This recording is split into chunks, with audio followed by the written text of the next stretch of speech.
So here in this box, we have the cheapest top-end kit on eBay that I could find for something that I actually have. There's probably cheaper for other things that are smaller engines, things like that. But this is the smallest top-end kit or the cheapest top-end kit I could find within a specific model range, I should say. And I already opened it once to make sure it was the right thing. But it was actually packaged up pretty good, I'll admit that. What's this, actually? Oh, wrist pin.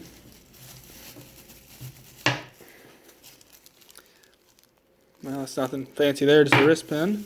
And I was happy to see they actually had that in there. I have the cylinder and piston, and that is a cheap piston.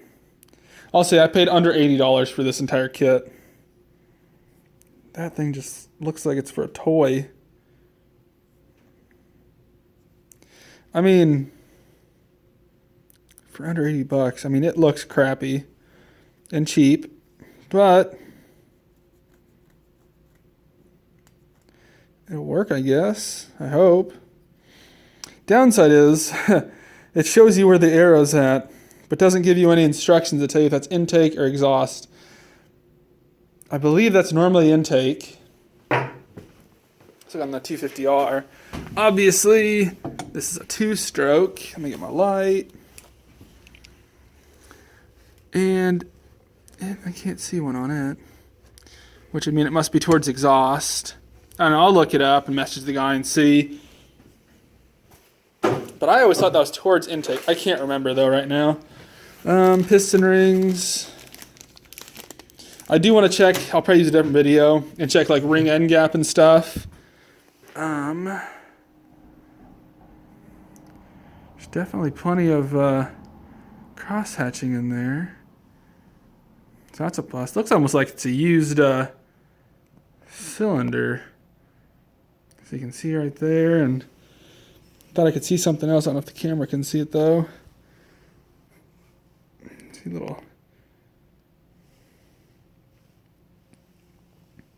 Thought I saw some old scoring. There's some crap.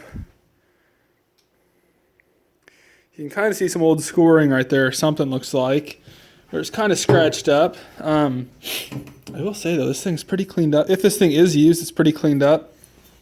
Somebody could probably see this stuff and know.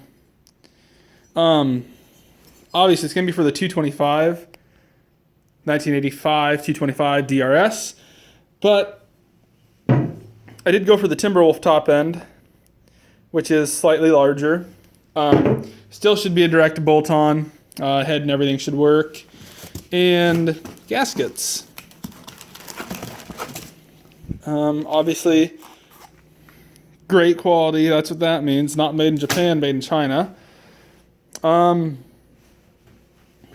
I don't know why I expected more than this, even though this is everything that I'll need.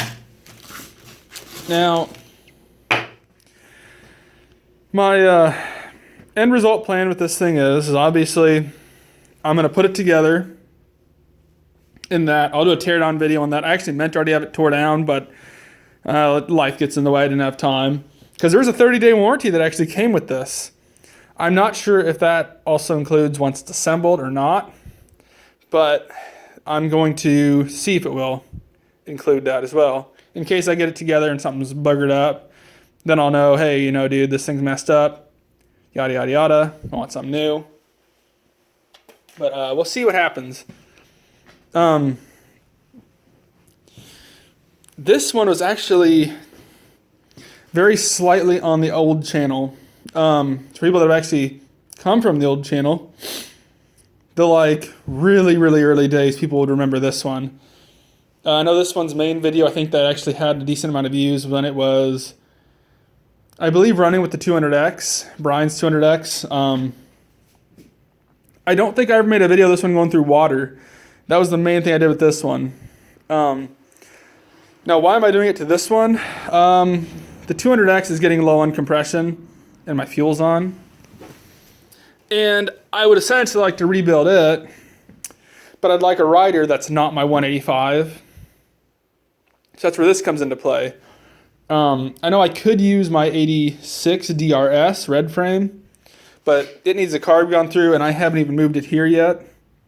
I still have the spare parts build. It's still going. I honestly have not touched it since the last video I put up. My main issue prior in the previous video was the fuel line I took from the tank to the carb is too big for the tank, so it's not getting enough fuel. I do have the old carb off of the 84. It's going to go on there. And also OEM wheel spacers for this. Something else I want to do.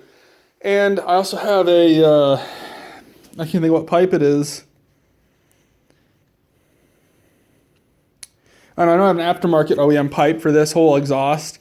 I want to put that on there as well. I figure a bigger top end, it'll breathe a little easier.